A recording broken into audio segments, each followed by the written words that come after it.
from place to place. Good morning, good morning, morning, good morning, morning.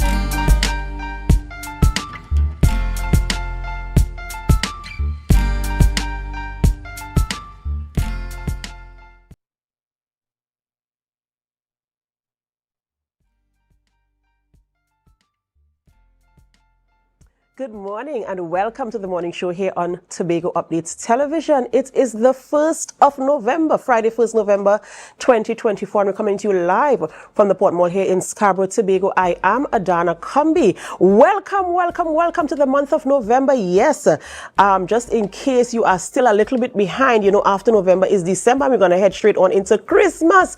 I would really love to know what some of you are doing to start preparations for Christmas 2024. I know some persons might have started since as early as September. You know, when the months go into the BERs, we start preparing for Christmas. So we just want to welcome you into this festive season. You know, Tobago has been doing a lot of things in terms of activities and celebrations. And so we want to say, you know, of course, stay safe, whatever you do, and do enjoy all the festivities that you have going on around Tobago. We have a wonderful show lined up for you today. As you know, today is Friday, and so we are so happy to have you with us. But before we get into all our conversations this morning, we head on over to the news in 90 seconds.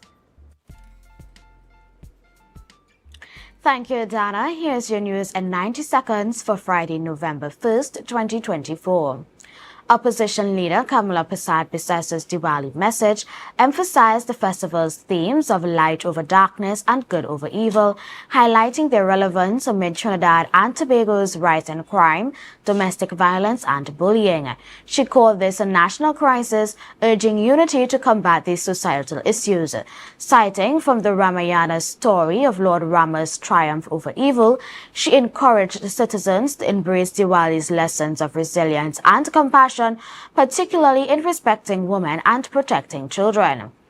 Calls are growing for the Trinidad and Tobago government and Finance Minister Colm Imbert to address foreign exchange distribution by local banks, with suggestions to legislate limits on banks' foreign investments as a short-term fix.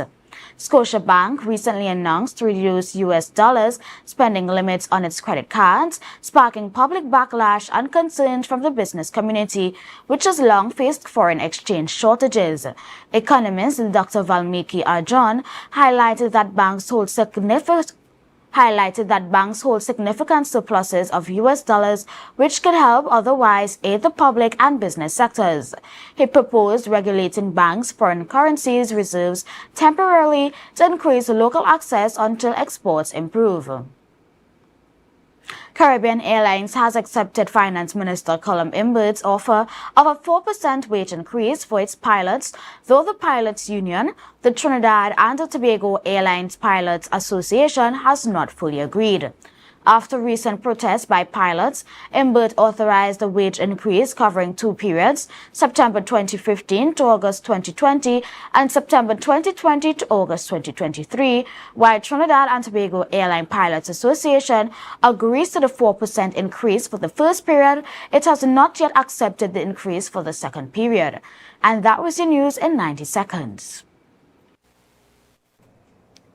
Thank you, Joshelle, for the news there in 90 seconds. And, you know, just coming out of the news, talking about Forex there, it's been a challenge in the country for quite some time. And I know a lot of businesses especially are crying out because they can't do their transactions, you know, as it were. But we're hoping that, you know, something can be put in place, some measure can be put in place so that we can access and, you know, do the business transactions that are necessary here for the growth of the economy here in Trinidad and Tobago. But I want to talk about something more, you know, lighthearted. You know, yesterday was Diwali. The Hindu community celebrated Diwali yesterday. And Joshua, what did you do for the Diwali celebrations yesterday? Well, yesterday it was a bit simple than other years.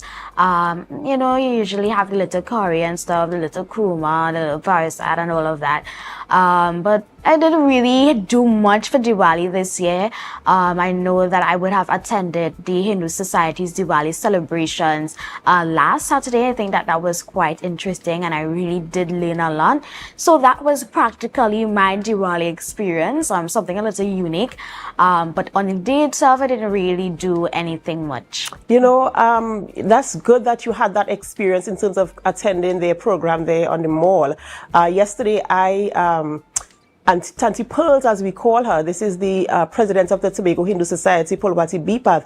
She called me and said, Adana, come for some curry. So I was in my element yesterday. I went to collect my curry there, and I want to say thank you so much to Tanti Pearls, Pulwati Bipath, who is the president of the Hindu Society here in Tobago, and all of the Hindu Society. I want to wish you happy Diwali, of course. Joshua, thank you so much for coming on set with us this morning and for bringing that news in 90 seconds and that little chat there. I do hope you have a wonderful, wonderful weekend. Thank you very much, and I hope that you have a wonderful weekend as well, and to all of our viewers. Thank you so very much. All right, ladies and gentlemen, it's that time of the morning where we celebrate with those who are celebrating. It's our birthday shout-outs. And this morning, we want to start the birthday shout-out by saying happy birthday to Colonel Charles. Colonel Charles is celebrating a birthday today. And Colonel, we say happy birthday to you. We pray God's blessings upon your life. And we do hope that you have a wonderful, wonderful birthday as you welcome the month of November. Happy birthday to you. We also say happy birthday to Sophia Boris. Sophia Boris is also celebrating a birthday today. And we want to say happy birthday to you, Sophia. We do pray God's blessings upon your life in this new season of your life. Happy birthday to you. And rounding up the birthday shout-out, this is a belated birthday going out to Assemblyman Zarisha Hackett. She celebrated her birthday yesterday, and we want to say happy birthday to you, lady, and we pray God's blessings upon your life as you continue to serve. May you receive grace, may you receive strength to do that which you were called to do, and we do hope that you have a wonderful, wonderful birthday. So happy birthday to you. And of course, if you are celebrating a birthday and we don't have your photo, we haven't forgotten you. We want to say happy birthday to you as well. We do hope that you have a wonderful, wonderful birthday. And of course, we will remind you to give God thanks for life. For no man can give life unto himself, except God gives it to him. And of course, we know sometimes in the midst of life, there's also death. And of course, you know, we heard about the passing of Fitzroy Stumpy Phillips. He passed last week, I believe it was the week before, and he is his homegoing service takes place today. Yes, it takes place today at the Shore Park Complex from 1 p.m. 1 p.m. today. Tribute starts at 12 noon. And so we want to give our support to the Phillips family, his friends, loved ones, well-wishers. You know, we want to give that measure of support and celebrate the life of a man who set a legacy here on the island of Tobago. So let us stand in solidarity and give that measure of support to them as well.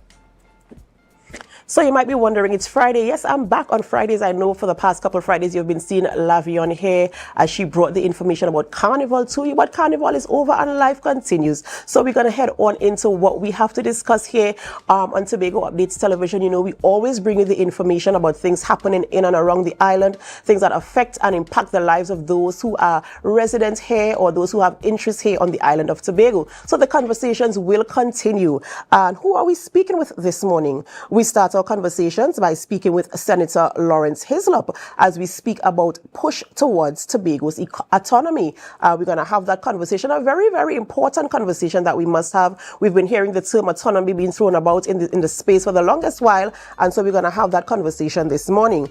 We also speak with Angela Campbell, who is a bodybuilder and a championship medalist of the bodybuilding championship competition that took place there just a while ago. She received a medal, and we're going to have that conversation. Of course, you know, Marcus is going to be here and he's going to have that conversation. Marcus also speaks with Siandine Blackman, Zonal Secretary and Treasurer of the Tobago Zone Secondary Schools Football League. And I know the league has been going on, and I see the excitement and all the primary schools there coming out. And I want to say kudos to all of those primary school children, all of the teachers, the coaches, and even the supporters, the parents who have been coming out and supporting their children, who have been supporting, you know, the sport and giving them all that they need and cheering them on encouraging them. So I say congratulations to all of you. So you're going to hear more about that from Marcus as he speaks with Miss Blackman this morning. We do hope that you can stay with us as we have these conversations, and we want to say thank you. Whether you're viewing us right here in Tobago, in Trinidad, the Caribbean region, the United States of America, Canada, the United Kingdom, the continent of Africa, Asia, Australia, wherever you are, we say thank you so much for choosing us this Friday morning, and we do hope you can stay with us throughout the entire program this morning. But we have to go for a short break before we begin conversations, and as we go, we invite you to help us. Share the live, share the live, share the live. We'll be right back.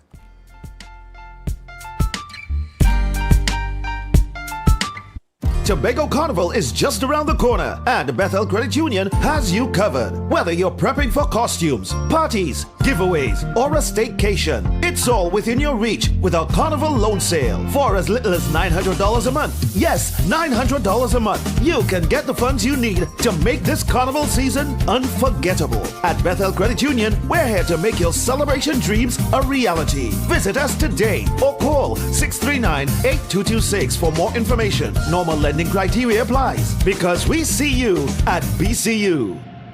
UAPS and Standard Listen, the TGIS sale is back, up to 75% off store-wide. Washers from $1,249, stoves from $1,299, fridges from $1,999, patio set from $1,999, and up to 35% off Samsung and LG TVs. Plus, a daily magic hour with even more savings. Follow Standards on social media for the inside scoop, October 25th to the 30th only.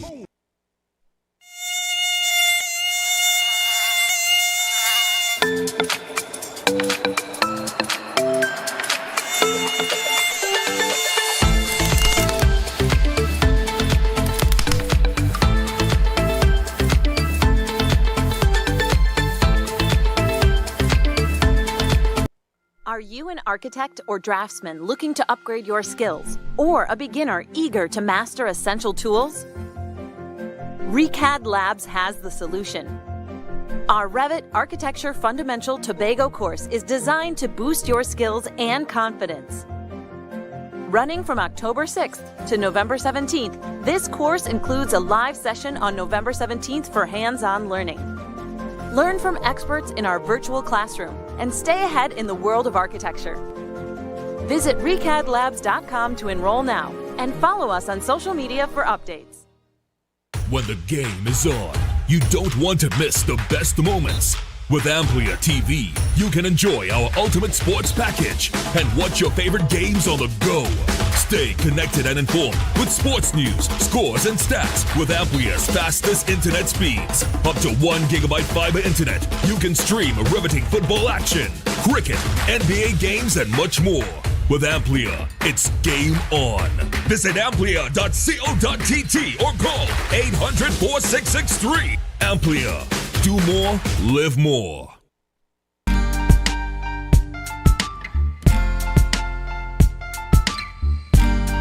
Put a smile on your face when you're moving from place to place. Good morning, good morning, morning, good morning, morning.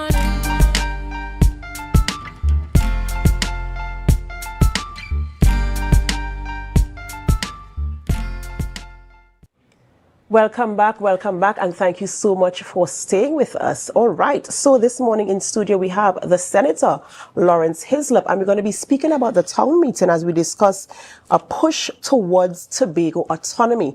Good morning, Senator, and welcome. Morning, Adana. Good morning, Tobago. Good morning, Trinidad and Tobago. Thank you. Thanks for having me. Of course, indeed, it is a pleasure. And as I mentioned before, we've been speaking about Tobago's autonomy for a number of years. In fact, when I was much younger, I've heard the term Tobago's autonomy. And we're still here talking about Tobago's autonomy, and we have not entered into that period of having our autonomy. And so the People's National Movement, you're having a town meeting coming up to discuss the said autonomy for Tobago. And my thing is, I want to know if we are going to move from the conversation to actually having the autonomy. So it is good. I welcome the conversation. I welcome the fact that the public is invited to come and hear, speak, have their voices heard, give their opinions. But for me, I want a little bit more. Well, one thing I must say, first and foremost, this is not just. Sometimes we make it sound as if Tobago doesn't have any level of autonomy. The Tobago House of Assembly gives Tobago a level of autonomy currently. What is before the nation right now in the form of the two bills that are in the parliament is for Tobago to have additional autonomy or greater autonomy. And this greater autonomy is going to put us in a much better position than we are currently. There has been the concerns that the Act 40 of 1996 is inadequate, and that is being said by persons who would have operated within that act, persons who are currently operating within the act, as in those who are currently in the administration. And so the bills that are there came as a result of significant conversation, because you were saying that we've been hearing this talk. So this is significant conversation, significant consultation took place. And just to recap very quickly, there was the forum of political parties that met. There's the famous statement by Mr. Ochoa Charles that said, let's fight together for it, and then when we get it, then we'll fight. We'll fight for who will get it, who will control it. And so the forum of parties came together under well, I wouldn't say the control, I wouldn't say that, but Mr. London at the time was the chief secretary and led the charge. And so you had Mr. Charles and all of these persons within the political space within Tobago who came together. Thousands of Tobagonians spoke, thousands of Tobagonians met and hashed out certain things and voted on certain things. The bills were drafted and debated in the Tobago House of Assembly. They were sent to the cabinet, because that's the route that you have to take currently under the current act. They were sent to the cabinet. The cabinet then laid them in parliament as they were sent from Tobago. Yeah? When they were laid in parliament, you then had the parliament putting into effect a joint select committee. And that joint select committee met with experts, met with citizens, regular citizens, because you've moved the conversation from the Tobago House of Assembly doing consultations to now on a national level, where the parliament was able to send out surveys and persons were able to send written submissions. And then from that, you have what is now before us. These two pieces of legislation, one which speaks to the amendment of the Constitution, which will now enshrine the Tobago House of Assembly, or the Tobago Island government, which it will be called, in the Constitution. And then you have the Tobago Island government bill, which now governs how the governance is done in Tobago. And so we believe that the bills that are there, and you would hear the concerns that the bills aren't perfect and we ain't getting all that we want and these sorts of things. But the point is, where we are now, or what is before us now, what is in the parliament now, is far superior than what we have currently. Mm-hmm. Because just very, very quickly, you have one of the things that we do not have currently is lawmaking powers. We cannot make laws for what happens within Tobago. And so the bills that are before the parliament give us now that level of authority that says that we now truly have a legislature. Mm-hmm. Because the president now becomes part of the Tobago House of Assembly. So when laws are debated or bills are debated, in the House of Assembly, it goes directly to the president. Mm-hmm. Now, in order for you to enact something, you now have an assembly bill, which is now called an assembly bill, and that now has to go to cabinet before it is, and then debated, and before it becomes law. Mm-hmm. And so we have that addition. We have lawmaking powers, not even additional, but lawmaking powers. And then from there, and in addition to that, you now have a guaranteed 6.8% minimum of the national budget, which is one of the things that we definitely have been clamoring for. Right, which is one of the things that we've been clamoring for. Mm-hmm. And so And so when we say that you would even have your own Tobago Public Service Commission that now operates within Tobago has you have your administrators now on the level of deputy permanent secretaries, and there's some additional stuff in it as well. I know one of the things that always jumps out at me in the pieces of legislation is that you now create a division of legal affairs. So you now have a secretary who is tantamount to your attorney general on the island. The finance secretary now becomes corporation sole of the Tobago Island government. And those, to me, those are significant advancements for the island.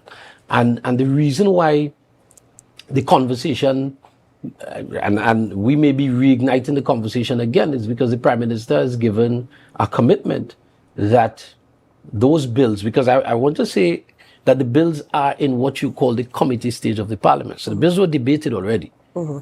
And they are at committee stage in the House of Representatives where additional amendments can be made.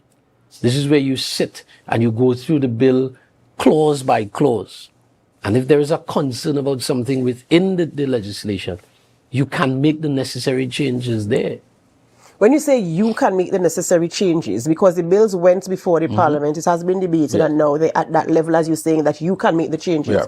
Who is the body that is represented as you that can make the changes? Well, you see, in the Parliament, you have representatives who represent the population of Trinidad and Tobago.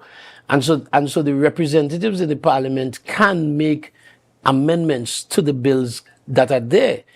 And these amendments can even come. They can be suggested amendments that come from interest groups, the public. These things can be communicated still to their representatives, to the parliamentarians, to say we want to tweak. We want to tweak the bills a little bit here. We want to move this here. Now, bear this in mind that when the Joint Select Committee met, the Joint Select Committee met with experts in the field of maritime law and all of these things. And advice was given to the committee about making some changes to the bills that would have been sent to Trinidad from Tobago, that would have been sent to the cabinet. And I want to make this also clear that the Joint Select Committee is not a P&M committee or a government committee. The Joint Select Committee construct is made up of government members of parliament, opposition members of parliament, and independent senators in the parliament. And so what you have is voices from all levels of the parliament coming together, discussing what is before them, listening to the advice of experts, and making the best possible changes to what is before them.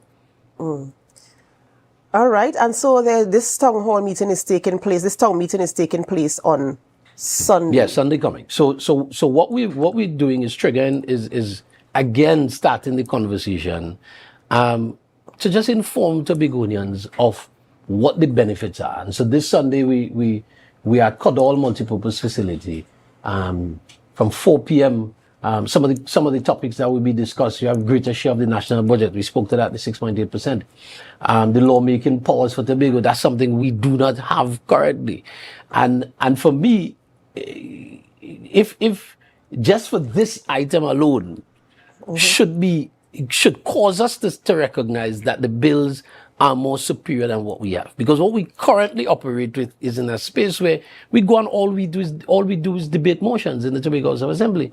And there is no real power within the Tobago House of Assembly. And so just the ability to create laws should speak to greater autonomy for Tobago. Should say, okay, we can now really and truly pass a law to preserve our marine parks, to preserve spaces in our community. We could create laws that can now give the Tobago House of Assembly more authority over what happens in Scarborough. And those are the kinds of things that we should really be happy about. Absolutely. And you know, you mentioned the town hall meeting the town meeting really is to bring the conversation back to the fore again, and of course to give people information from where you are, from on the ground. Yeah. Do you believe that the people, Tobagonians, they have an understanding of what this autonomy is, what autonomy means, and what it means for Tobago? Do you think that the conversation is wide enough to inclusive of Tobago persons who reside in Tobago, who operate in Tobago? Because I feel as if there are groups, I mean, as much as we want autonomy, I feel as if there are groups who are still uncertain as to what this means for us. If we can get that measure of autonomy, even piece by piece, until we get to exactly where we want to be. Do you think the conversation is widespread enough and inclusive enough of all Tobagonians so that they can have an understanding? Well, I would say that the process that took place prior to now was extremely inclusive. The process that got us to here, and I like how you posed it. That you asked the question whether Tobagonians are knowledgeable enough or aware enough to say let's go step by step until we get. And the question we have to ask ourselves: do we really know exactly where we want to go? Because you're hearing in some quarters that we still want to be part of the unitary state, and then you're hearing in some quarters we're not sure about that. Then you're hearing the conversation about federalism, and federalism came up in the initial conversation, and it was not accepted then, and so I agree with the point you're making, or even from the question that we ought to take this thing step by step. We moved from 1980 to 1996. And now we have an opportunity to move the not even move the conversation, but we have the opportunity to move Tobago further along in its growth path and its development path and its governance path.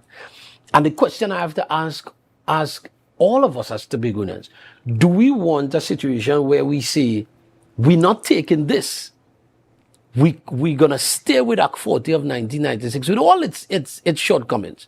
We're going to stay there and not recognize that, hey, we can get more. And then another, I would even say another generation, another group of people may come and say, listen, 10 years down the road, 15 years down the road, we want more. We want some additional authority again. And so that conversation can start again. And so the call that we're making, and the people who have to trigger this now is the current administration, because the minority would have laid a motion in the House that called for us to move as one in Tobago and call on the parliamentarians, have a conversation with the parliamentarians. Because I want to also reiterate that the government has given a commitment that it is going to that it is supporting these bills. It's the government that brought these bills to the parliament. And so you have all the votes on the government side, both in the House of Representatives and in the Senate, that are in favor of the legislation. And might I say, you also may have a vote yes on the independent bench, because one of the independent senators in the GSE is a Tobagonian, Dr. Maria Dillon Remy. And so you have all of the government members saying we are voting in favor of this legislation. But the bills cannot be passed with just the government votes. Because you need a 3/5 majority to pass the bill, especially for the amendment to the Constitution, you require the support from the opposition. Right. And so the call is being made. So listen, okay, we may not, there may be some division in terms of everything that we want in the current, for Tobago. But currently, and we were reminded that the current Chief Secretary did say that the bills aren't perfect, but they had just a few changes may be required. But the bills are good bills. Yeah. So if we are at that position, all we're asking for is for a united voice between the entities that are in Tobago to send a clear signal to the parliament, and more so a clear signal to the opposition. That listen, Act 40 of 1996 is inadequate for Tobago right now. And so we believe, and we've seen it, that in the pieces of legislation, we've gotten additional authority, and we want you to pass the bills. And to me, that's where the conversation has to get to, because the government cannot pass it alone. And so what we've done is to restart the conversation. The carnival is over, time to get back to work. We trigger the conversation now so that we can start or continue to educate Tobagonians that, okay, things may not be how you want it 100%. But my question is, if you could get 75% over zero, what would you take? I'll take the 75%. That's right. I'll take better than where we are. I'll take lawmaking powers. I'll take a guaranteed minimum of 6. Because the thing about it is, in this last national budget, 6.8% of the national budget would have given Tobago $4 billion. That's right. You mentioned that the bill has already been debated and it's now at the committee level. When it leaves the committee level, which you say that is where you can make adjustments or amendments, when it leaves there, what is next? So, because now we're thinking about, okay, it's there in the parliament, we've been talking about it for years, and okay, it's here now. But how long does it get from there to where we want it to be? So after it's done in the House of Representatives, it still would have to come to the parliament, to the Senate, for debate. It's going to come to the Senate even in the Senate. And this is the thing about the Parliament that some persons may not fully understand. Even in the Senate, you can have more amendments at the Senate level. So when you move, when you finish in the parliamentary system, it then goes to the president. The government can determine when the bills can be proclaimed. So in that period, you now start you're going to have a transitionary period, because you're going to have to build out certain additional systems. The Tobago House of Assembly would have to be, there's another thing that struck me as well. Currently, the clerk in the Tobago House of Assembly doesn't have control over the THA, is not an accounting officer of the THA. In this new piece of legislation, the clerk now becomes the accounting officer of the Tobago House of Assembly. So you're going to have additional stuff built out, because you're gonna now take your current Tobago House of Assembly construct from just a place where we debate motions to where actual lawmaking takes place. And so what you see happening in the Parliament, the National Parliament, will then be mirrored within the Tobago House of Assembly.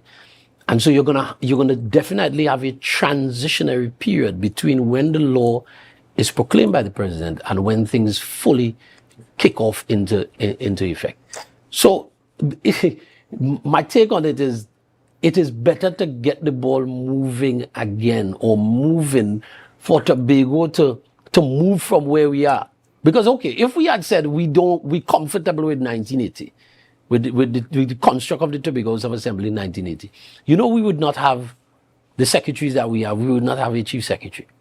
Those are some of the things that came as a result of moving from 1980 to 1996. And so the question I have to ask all of us, is what's the problem in moving from where we are from 1996 to what's currently before us, the bills 2020-21. Why do we have a challenge moving from there to here if we were able to move from 1980 with literally no power and a budget that was, and then move there to 1996, and then you could have Mr. Hochul Charles coming during his tenure, triggering what is the creation of the dispute resolution committee, which gave Tobago additional funding, and then you now come into this point where we can have a guaranteed 6.8%. You have a fiscal review commission that says, or a fiscal review committee that says we can look in greater detail into the development of Tobago, and if additional is required, additional is given. As you said, the ball is rolling, and I hope the ball continues to roll until we get to where we want to be, because as I mentioned, this talk about Tobago's autonomy has been going on and on and on. So we are at a stage now where we have made some measure of progress, and I do hope that the progress can continue until we get at least the things that have been presented and debated, and now at the committee level, let's just get that part over and done with. And if we want more, let's go back for more. And that's what we're saying. You know, and I'm really hoping that we can really have that done for real. So your town meeting is on Sunday. Yeah. Sunday, Cordall Multipurpose Facility. We start at 4 p.m. Our speakers there would be MP for Tobago West, Mr. Shamfa Kajol Lewis, who would speak to, because as a member of the Joint Select Committee, she will speak to the process of that. MP for Tobago East, Mrs. Diana Webster, will speak to what this means for Tobago in terms of additional autonomy. Also, one of the speakers that will be there will be our councillor, Mrs. Petal Daniel Benoit, who's going to speak to the motion that was laid in the House and what it means for Tobago going forward. And also to culminate that great conversation will be our political leader, Tobago Council, Senator Ansel Dennis, which will give us an umbrella to the conversation on Sunday. So we're inviting citizens to come out and hear for yourself what's taking place. We're gonna ramp up some additional meetings as well, so that persons can dialogue, can feedback, can ask questions, because we think that is important, that the conversation is started again. The Prime Minister has signaled that before the end of the year, the bills are going to be brought back on the top of the order paper. They're still on the order paper, but they're going to be brought back on the top of the order paper so that they come out. If we could come out of committee stage, and hopefully we could get a yes vote from all our parliamentarians, and then we could move on from there. So I see Tobago only. The Tobago can only benefit from where we are now to what we could get. Well, I'm here for it. I'm here for it all, of course, but the progress of Tobago and its autonomy and the things that we're asking for as well. Ladies and gentlemen, we've been speaking with Senator Lawrence Hislop as we spoke about Tobago's autonomy and the conversation that is going to take place this Sunday at the Calder Hall facility in their town meeting, and they're inviting all to come out and hear what is going on, get the information, and of course ask your questions for clarity and to be a part of the conversation. We have to go for a short break before we continue conversations here in studio, but there is another birthday that we almost forgot this morning, and we want to say happy birthday, of course, to Darren Richards, known as Frank in his social circles. We want to say happy birthday to you, Darren. We do hope that you have a wonderful birthday, and we pray God's blessings upon your life as well as you enter into this month of November. And of course, I want to, as we enter into a new month, I want to challenge all of us, staff here at the Tobago Updates Television, our viewers on the outside there, focus on something that you want to achieve by the end of November. Set your goal and take your actionable steps to ensure that on the 30th of November, when we come back, you can say, yes, I have achieved my goal, or I at least started some way to achieve that goal that I set out. That is my challenge to you, and it is also a challenge to me as I want to attain a specific goal as well. All right, ladies and gentlemen, we go for a short break, and when we come back, we're going to be talking sports with Mr. Cricket, Marcus Daniel. He is in studio and ready to have the conversation going. So stay with us, and as we go for a break, we invite you to help us. Share the live, share the live, share the live.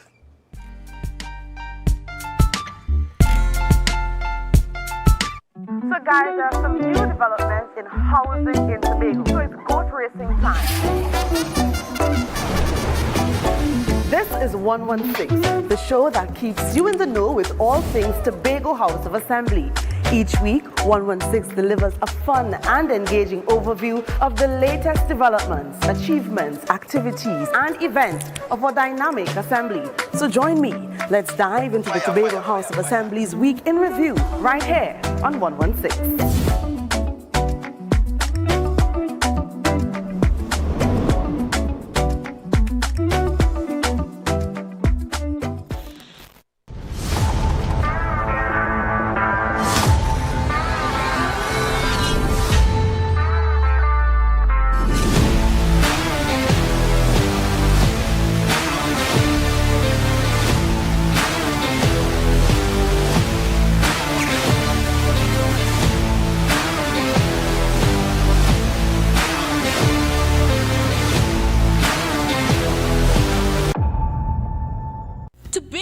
Glass Supplies has been a leading name for over 37 years in the glass and aluminum market in Tobago. We provide an extensive range of high-quality, innovative aluminum and glass products for commercial and residential use. Competitive prices with superior and professional services by committed employees who are guided by rigid quality standards. Tobago Glass Supplies specializes in the manufacture and installation of glass and aluminum products that are essential to today's homeowners and the business environment. We are engaged in marketing, sales, and installation of a variety of products. These ranges from windows and doors to necessities such as mirrors for homes and vehicles, designed and manufactured in-house or imported.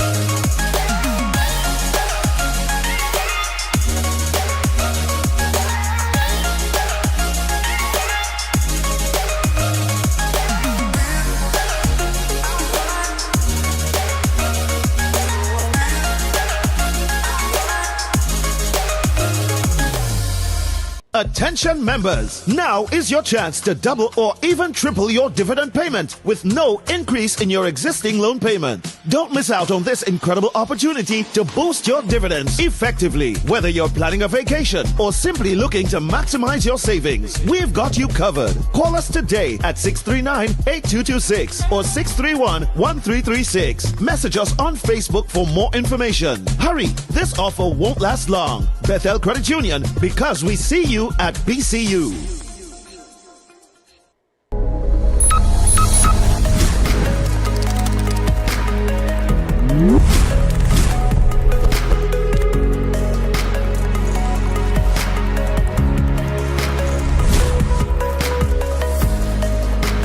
Rotisserie, mouth-watering fries, salads, combos, and specials galore. Feeling for something to eat? Come and see. Our rotisserie is seasoned to the T. Kicking chicken, masala, and jerk roast. Crispy fries made from scratch. Who do you know can't beat that? Or salads freshly cut and packed. When you taste it, you'll be wanting to come back. So come check us out on number 2 Robinson Street, Uptown Scarborough, Tobago. We open on Saturday nights from 7:30 to 11:30 p.m. Monday to Thursday, we're open from 10 a.m. to 9:30 p.m. and on Friday, 10 a.m. to 4:30 p.m. Contact us at 772-7443 and all social media handles at The Rotisserie Factory.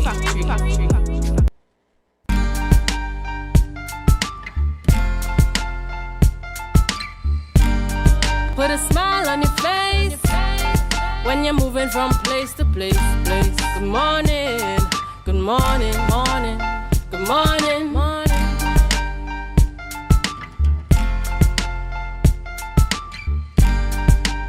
Hi viewers, welcome back to the Tobago Updates television morning show. Good morning to each and every one of you, and we are now into the sporting segment. And we have two informative interviews this morning, starting off with the Tobago zone of the Secondary Schools Football League. It's nearing its end, and we have the secretary and treasurer of the Tobago zone, Miss Cyan Dean Blackman, just to come and give us a brief update as to what's taking place with the Secondary Schools Football League here in Tobago. I'm seeing good things nationally. So, I want to invite Cyan Dean, and of course, thank her for taking time off from her busy schedule this morning to join us. Good morning, Cyan. Hi, good morning to you, Marcus. Good morning to Tobago Updates. Good morning to Tobago. And as Marcus would have mentioned, I am the Tobago Zone Secretary Treasurer of the Secondary Schools Football League. And now we are in the winding down season of things. Cyan, can you hear me, Cyan? Yes, I'm hearing you. Hi, Marcus, I'm hearing you. Yeah. So Simon, just an update. I mean, on the Tobago zone of the Secondary Schools Football League. Where are we now in terms of the different zonal winners or the different age group winners? I know we have first from competition under 13, under 16, under 19. We have girls. I know we have teams also competing at the national level at the top flights, Speyside High, and of course Signal Hill Secondary. Let's give us an update as to how those zones are going, and of course the progress of the teams in Trinidad.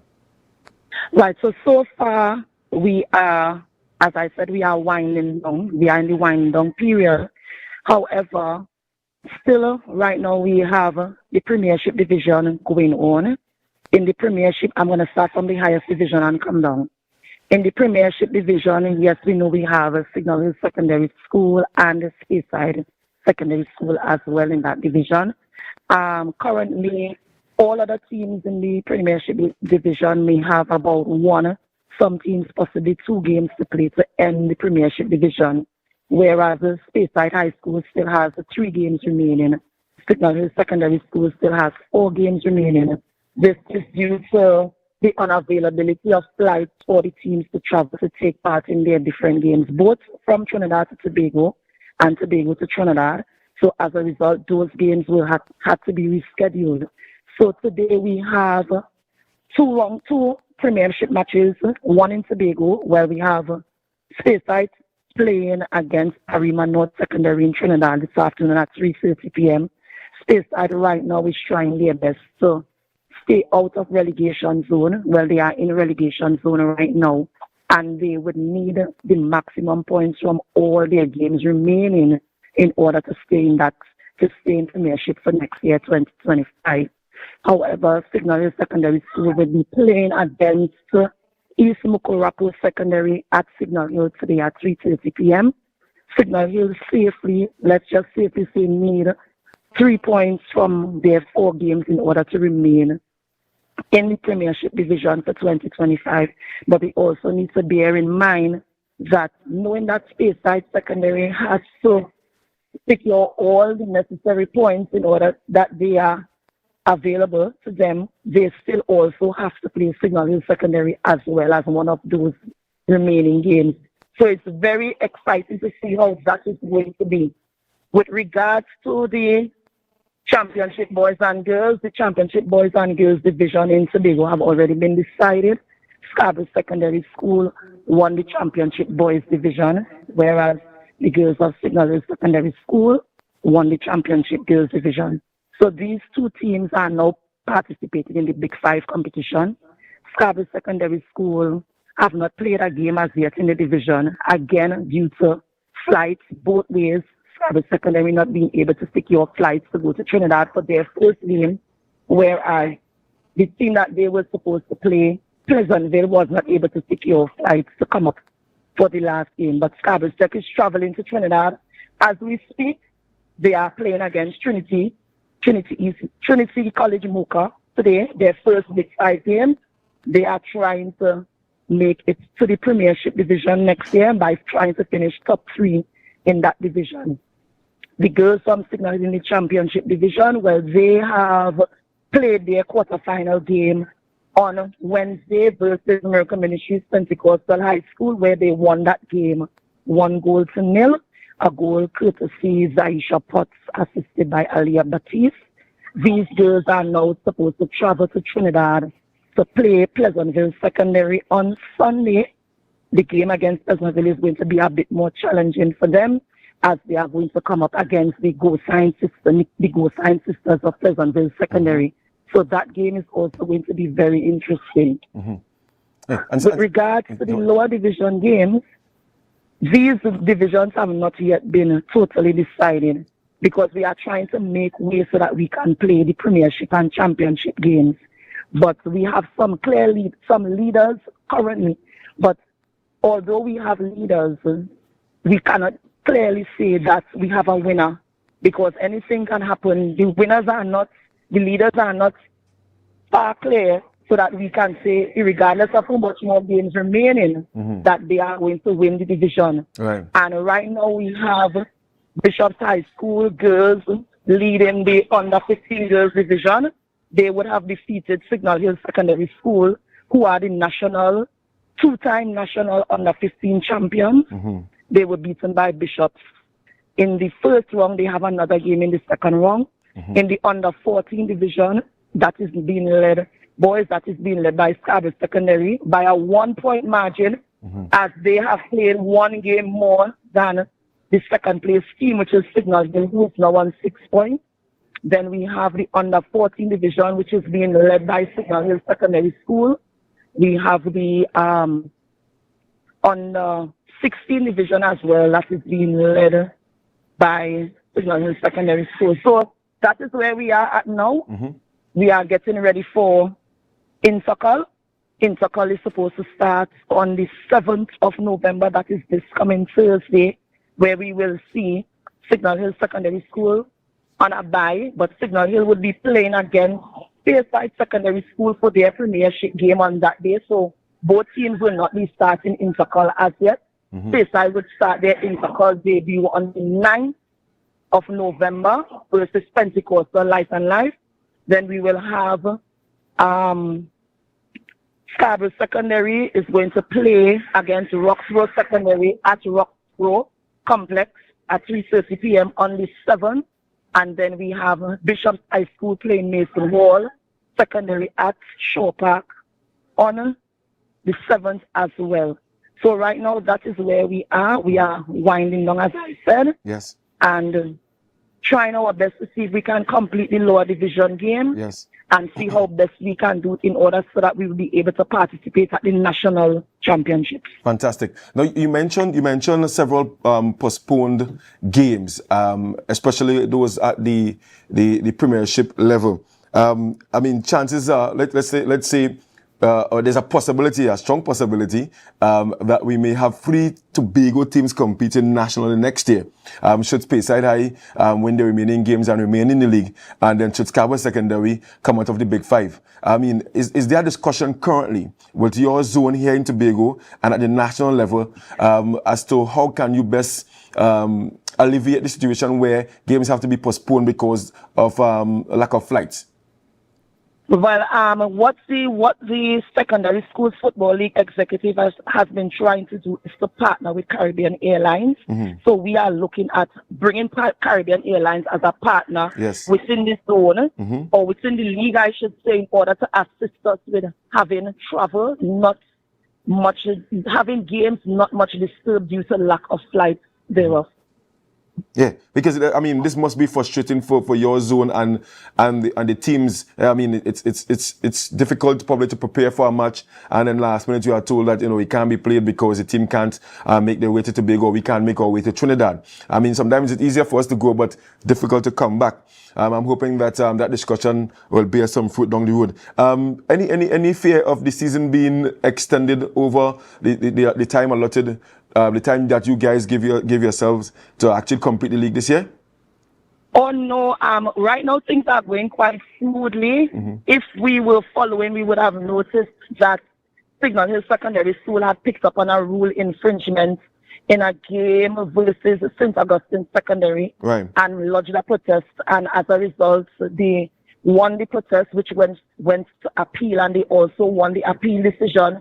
So that resulted in, because of the early detection, it resulted in the scores and the standings being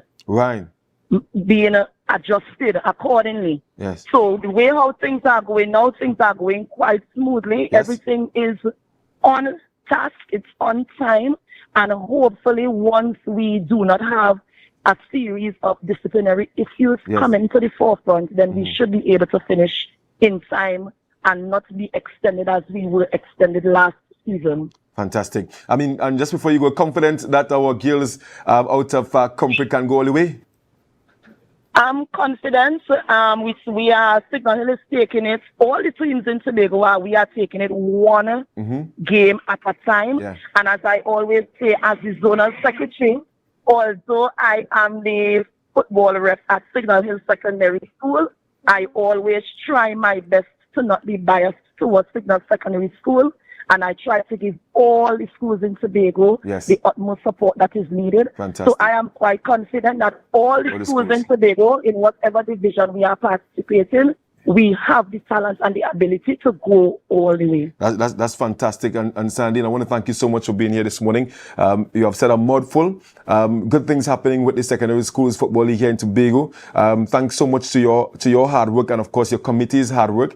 And as you said, I'm wishing all the schools, Comfrey, Scarborough Secondary, Speyside, also, you know, all the teams that are vying at the national level as well. I mean, all the best in terms of going forward. This is where, I mean, the scouts are out and probably you might get a contract somewhere. I saw a young Imani Forbes recently signed a contract somewhere abroad. I think it's Croatia. Awesome. Yeah. That was just awesome for me. And it's something personal for me as well. Yeah. So I am very proud of Imani. Yes. Signal Hill is proud of Imani. The entire Tobago is proud of Imani. Yes. And Imani, as I spoke to Imani yesterday, and he continuously give me advice to give the boys, to give the athletes, and he's just out there trying to pave the way for other Tobago athletes so that they can get the opportunity that is also afforded to him. Fantastic. Thank you so much, Sandine. Have a wonderful day and speak to you soon. Thank you, Marcus. You have a blessed day, and thank you, Tobago Updates, for having me. Fantastic. The voice there of Sandine Blackman, Secretary Tobago Zonal Secondary Schools Football League Secretary Treasurer, and of course she's also the second Vice President nationally. Thank her so much for her wonderful work. We're going to take a short break, and when we get back we're going to talk some bodybuilding. Yeah, of course, don't forget to share the live, share the live, share the live.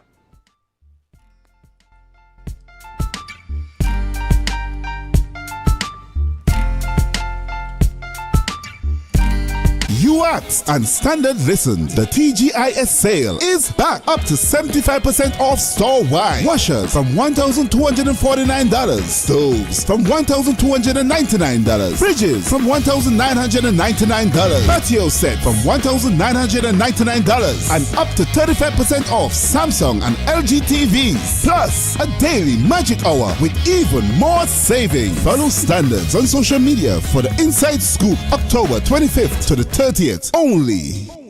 Coconut's Cafe, the buffet restaurant that specializes in all your tasty local dishes. For breakfast and for lunch. Breakfast includes coconut bake and sada roti, served with chokers, bull joil, and sausages in tomato sauce. Not forgetting beef and cheese pies, shepherd's pie, macaroni pie, and rice in various styles. Meat served in a variety of flavors, garden salads, and pasta salads. All this accompanied by fruit juices, coconut water, your choice of a great combination to appease your taste buds. So call us today to order, as we are here to accommodate your busy schedules or if you are having a cooking day off.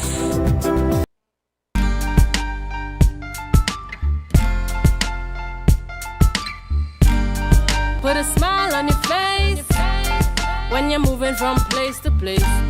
Good morning, good morning, morning, good morning, morning.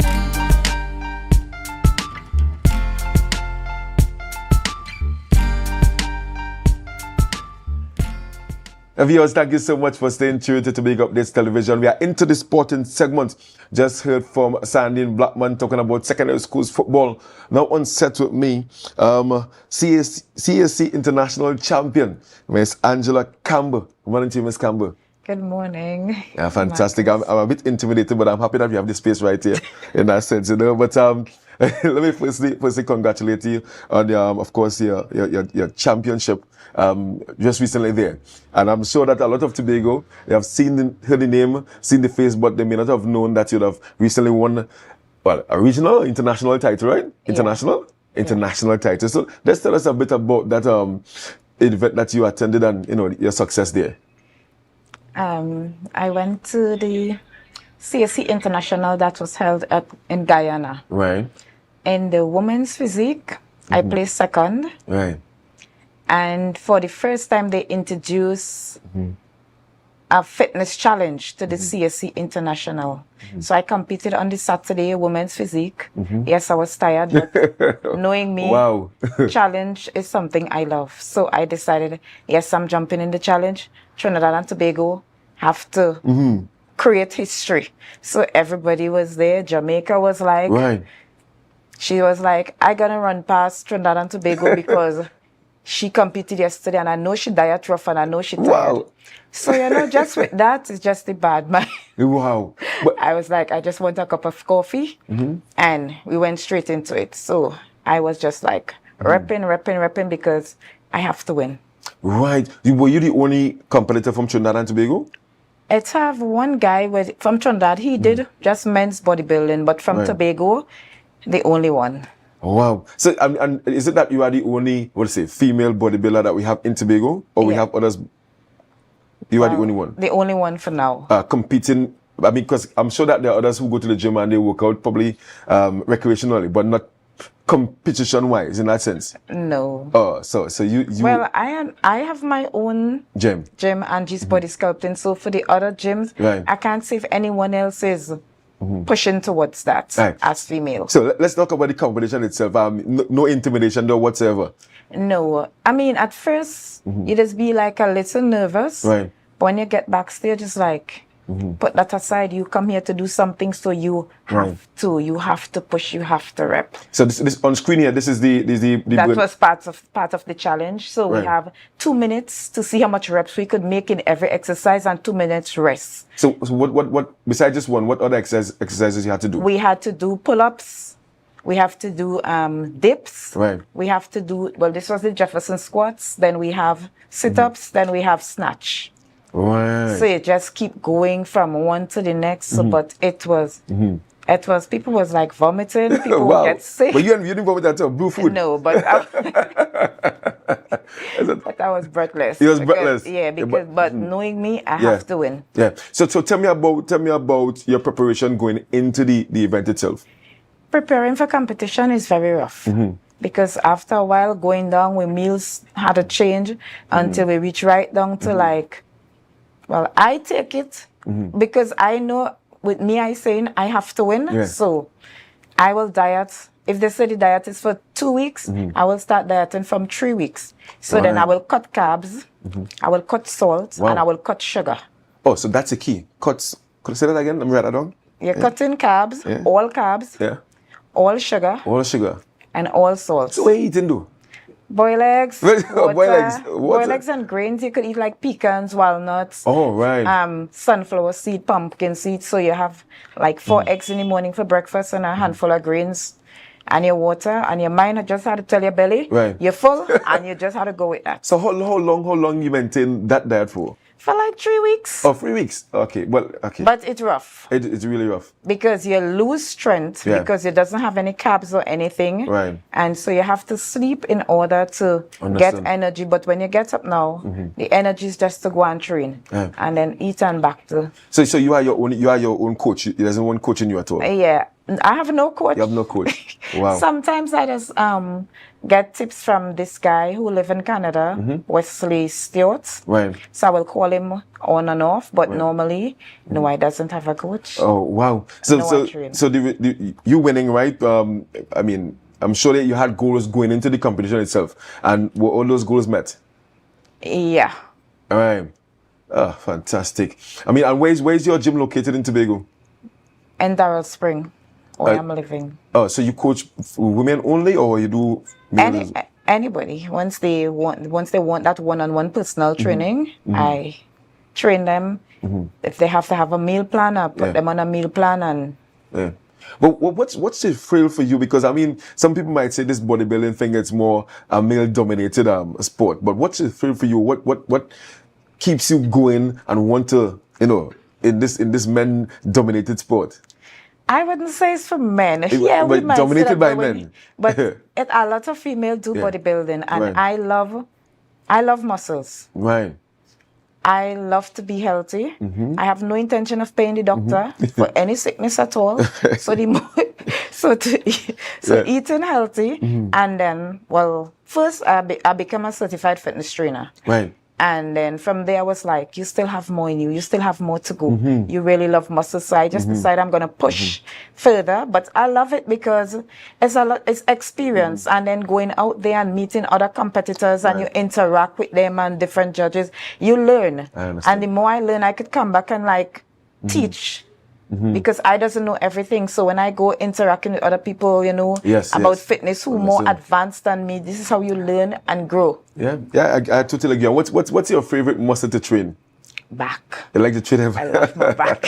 That's why you want the physique. That's why you want best physique. I like that. I mean, and for you, is this your best moment ever winning this title? No, I won it in the fitness challenge. Yeah. It was the first time they bring it, so that was just history because I won that. Yeah. The women's physique, I came second, but I won it in 2019 back in Dominican Republic. All right. I mean, what's next for you in terms of competing wise? I mean, this is wonderful. How long would it take to get a body like this? Because I'm trying to get. I mean, I've been trying long to get 6, down to 1 now. Yeah. How long does it take? It depends on how you eat, how fast your metabolism work, and I mean everybody have to learn their body because I may eat something and it work with me and it may not work with you. So I play with like different foods to see the but you just have to be disciplined, focus, and be consistent. Wow, I like those words. I mean, so, and before you go, let's tell me again where can persons get to you if they want to train and be like you, and what's next for you in terms of competition? Next 5 months I will be in Barbados at the Roger Boys Classic. Right. And I think it's a pro show, so you know I'm heading for a pro card. I love it. So actually I'm trying to do like the both competitions because if I get my pro card in the morning, I could do the pro show in the night. So I'm going prepared. So back to eggs and beans and all these different things. Yeah. back to it. Yeah. So tell me about your gym and if persons, I mean, because you sign people as well to train. Yes. So my gym is located at Darrell Spring. You can get me at, if you want to call me, you can call me at 399-3696, or you can get me on Instagram at Angie's_body_sculpting, or on Facebook, Angie's Body Sculpting. I like it. And in terms of a sponsor, do you have a sponsor? Because I know bodybuilders have sponsors. No. So you sponsor yourself? No, I sponsor myself, the one for Guyana. My clients were my sponsors. They come together behind my back. And I love it. And just come together, work together, and everybody put up and say, you're going. I feel I need to come by your gym, yes? I mean, I started to get a little bias. Sure. Can I come today? Come on, get No, sorry. Don't put up yours there. I can't put up mine there at all. You gonna get it? No. I ain't biased on TV at all. But Angela, thank you so much for being here this morning. I want to say congratulations once again. Continue repping Trinidad and Tobago. Repping Tobago, of course. And continue making Tobago healthier by training all those persons you are currently training. And I wish you all the best in your upcoming competitions. Okay, thank you, Marcus. Fantastic, it was guys. A pleasure being here. Yes, guys, we got to leave it there this morning in the sporting segment. Wonderful morning. I'm going to show you guys over to Good Morning Tobago with Natalie. Yes. Don't forget to share the live, share the live, share the live.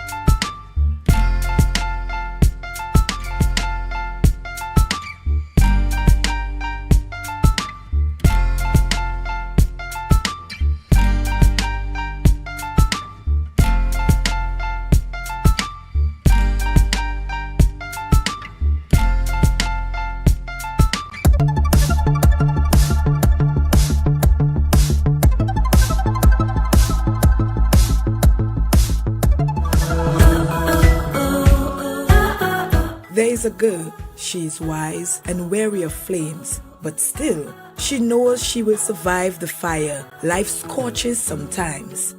She has been a phoenix before, and every time she burns to ashes, she knows exactly how to rise again. Those powerful words used describes how powerful girls can be throughout life. And recently, the world celebrated International Day of the Girl Child with the theme, Girls' Vision for the Future. And to commemorate this day, some of the island's most empowering women had the opportunity to share their stories and experiences with female students at Scarborough Roman Catholic Primary School. Today's program, featured especially on the girls, was instrumental. We looked for persons who we thought could encourage give them that boost of confidence and so forth. I think the selection, it was good, and the students seemed very receptive.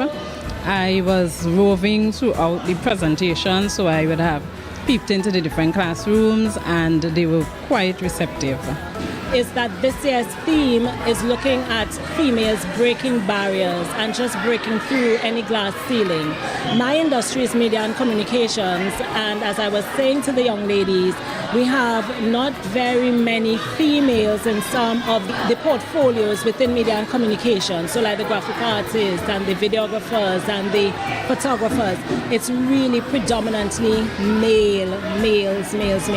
So it was an opportunity to encourage them to look outside the regular jobs or the regular professions and venture into some unorthodox professions which are really growing and becoming very, very popular in today's society. Well, as always, been at our RSC and participating in their activities, it's always a unique experience, I must say, to be here today to give or to motivate the students, the girls, as it's International Girl Day. It's quite it's an honor to do that, I must say. They were really excited, and that actually increased my excitement. So I am really pleased that the energy was awesome, and I hope that my message was well received. So today I had to present on deportment to the young ladies. I think that's something that's very important to instill in our young women, showing them how to carry about themselves. It helps to instill confidence, helps them to understand themselves a bit better, to know that I am a woman. When I walk into a room, I need to exude that confidence and show people that I mean business. It was very receptive by both Standard 5 and Standard 4. They enjoyed it thoroughly. The Standard 4 class was really, really receptive. They wanted me to model on my way out, which I did, and you heard all the rockers in the room. And that was such an amazing feeling, just being able to give back to the young people of Tobago as a fellow Tobagoan. I learned that girls are unique and they're special in their own way. It was very nice. I enjoyed myself. I learned about being each other's keepers. I learned about new jobs, and I learned about photographing, video art and stuff today. I enjoyed these sessions because it was fun, it was very uplifting, and I think it should continue throughout Trinidad and Tobago for the girls in Trinidad and Tobago. International Day of the Girl Child is celebrated on October 11th annually. That was a production of the Department of Information, Office of the Chief Secretary, Tobago House of Assembly.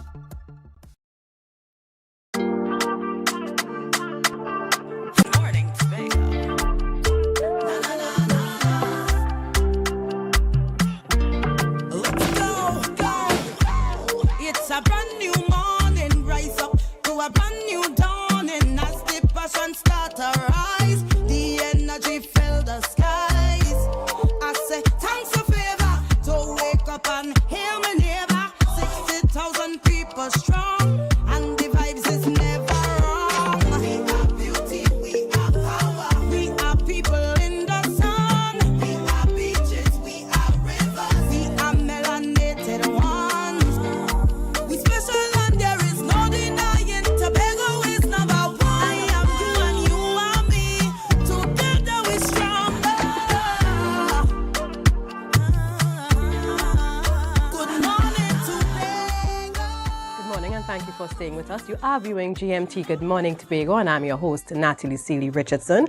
And of course, we go to our news in 90 seconds for Friday, November 1st, 2024. And yes, it is a new month, November. Here we are. Opposition leader Kamala Prasad Bisessa's Diwali message emphasized the festival's themes of light over darkness and good over evil, highlighting their relevance amid Trinidad and Tobago's rising crime, domestic violence, and bullying. She called this a national crisis, urging unity to combat these societal issues. Calls are growing for the Trinidad and Tobago government and Finance Minister Com Imbud to address foreign exchange distribution by local banks, with suggestions to legislate limits on banks' foreign investments as a short-term fix. Scotiabank recently announced reduced US dollar spending limits on its credit cards, sparking public backlash and concerns from the business community, which has long faced foreign exchange shortages. Economist Dr. Valmiki Arjun highlighted the banks hold significant surpluses of US dollars, which could otherwise aid the public and business sectors. He proposed regulating banks' foreign currency reserves temporarily to increase local access until exports improve. Caribbean Airlines has accepted Finance Minister's Com Imbert's offer of a 4% wage increase for its pilots through the Pilots Union, the Trinidad and Tobago Airline Pilots Association. Let me read that again. Caribbean Airlines has accepted Finance Minister Com Imbert's offer of a 4% wage increase for its pilots, though the Pilots Union, the Trinidad and Tobago Airline Pilots Association, has not fully agreed. After recent protests by pilots, Imbert authorized a wage increase covering 2 periods, September 2015 to August 2020, and September 2020 to August 2023. While Trinidad and Tobago Airline Pilots Association agrees to the 4% increase for the first period, it has not yet accepted the increase for the second period. And that was your news in 90 seconds. And of course, we go right to our guest joining me this morning in studio. No stranger to us here. I always say she's a powerful lady. She deals with the money. All right. And no, of course, she is Councillor Petalan Roberts, Secretary for Finance, Trade and the Economy. I think I have it right. And we are going to talk about Finance Month. As I said, powerful lady, she's handling the dollars this morning and she's here to tell us how we too can handle our dollars. Good morning, Councillor. Good morning and thank you for having me. Good morning, Tobago. And let's get right into it. We're talking not about a week, not about a day, but a month. Why does the division see the need to highlight finance just for all of us here in Tobago, and why a Finance Month?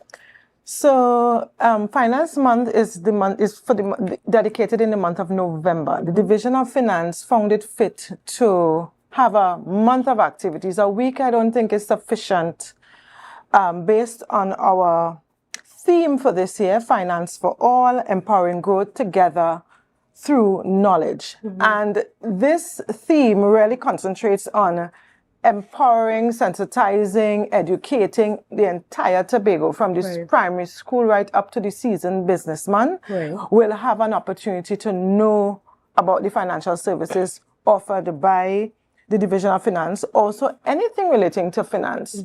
For instance, we'll be having a conference, and that conference will surround themes such as digitization and automation, things that are happening in the economy for SMEs in terms of their potential for growth and adapting to change. We'll also be talking about cybersecurity. We'll also be having a networking event for our corporate stakeholders. So really and truly, if we were to have a week, the week will be packed from the entire 8 hours, not 8 hours, 24 hours for the day. Right, definitely. So in order to effectively roll out the finance activities, we decided to do it for an entire month. And I appreciate the fact that you are starting from primary school, but maybe your team can also look at involving our preschoolers. Our little ones are quite bright and alert, and it would be, I think, good to also capture them and engage them in some way. Let's look at the theme again. Why that theme? And I realize, you can break it down in sections. What is the goal? What you want to accomplish when you really look at this theme? Sensitization, education, and empowerment. As I said, we will be targeting all stakeholders, all sectors. You just gave an idea of even the preschools. Well, we didn't go into the preschools, but it's something to really think of. Absolutely. We'll look at that perhaps for next year, or we'll try to incorporate it, as you just indicated, into this year's activities to touch the little ones, because as you said, they are quite bright, they're resilient, and they catch on very, very quickly. So we'll be starting with a Thanksgiving service at the Division of Finance, and this is really for the staff and and our stakeholders within the THA. We have the staff, and then we'll have our specially invited guests, where we will be giving thanks to God for His grace, His mercies, and His love towards us as we navigate the challenges of this world. And even in the Tobago space. Also really to give thanks for what God has done for us, throughout, since the Tobago House of Assembly has been since inception, and even, now in 2024. And we hope that God will give us the grace and the strength to go on for the years beyond this year. And although you may have alluded to it earlier, I want us to also look at how having a finance month or activities like these help accomplish the division's goals.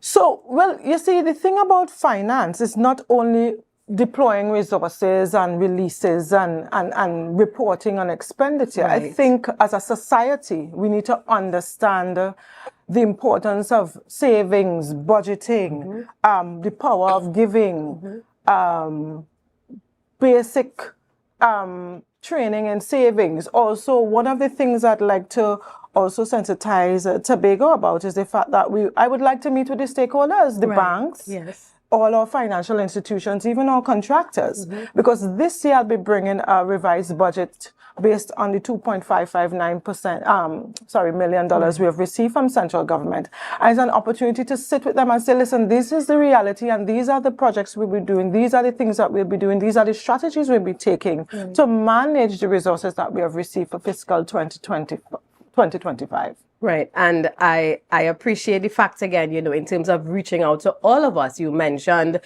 giving. That's something we don't usually hear when you hear about, conferences or programs that talk about handling your money. And I think that is so important that we understand the importance of giving and what it means even for us as individuals. Let's look at some of the programs in details that are being rolled out this month. So if you can share with us maybe dates, your target audience, how can we be a part of the programs that when we hear about it? Right. So as I said, firstly we kick off with our Thanksgiving, but really this is for the finance staff, and then we'll have our specially invited guests. Then we'll have a seminar at the primary schools. We cannot cover all primary schools, unfortunately, but what I would like to also say that we'll be deploying these things throughout the year. Right. But we want to dedicate some seminars for only in the West and in the East. So we'll be doing about 4 schools. Okay. And this will be on the 5th and the 7th of November. And the theme is Money Moves, Building Smart Habits for a Bright Future. So as I said, this is where we'll be telling the students about the importance of money. What really is money? The value of money, the power in giving, importance of budgeting, savings, telling them about the economy of Tobago, how they can add to the economy, starting a business and all these things. So this is what we'll be doing for November, starting off in the first week, November 5th and 7th. We're going to the east and the west of Tobago. And is your team visiting the schools directly, or are they going to a central place? We are going to visit the schools directly. Okay. Now, that is only because we had some shifts in dates. Because we wanted everything to fit seamlessly into the month. So we did have a central place at one point in time, but that central place was not available when we shifted our date. So we're going directly to some of the schools, as I indicated. And what's next after you hit the primary school circuit? After the primary schools, well, throughout the month, we'll be having about 3 team building and social events for the staff at Finance. To build that camaraderie, self-actualization, team building for the staff at events. We really want to show a cohesiveness and build and encourage cohesiveness in the division. So we'll be having several little games, sporting events, social events among the staff at the Division of Finance. We'll be having from the 5th of November to the 22nd a BDU caravan. Now, BDU is the Business Development Unit, and their role and function is really to push and bolster entrepreneurship. We are fostering entrepreneurship through going into 8 communities over 8 days.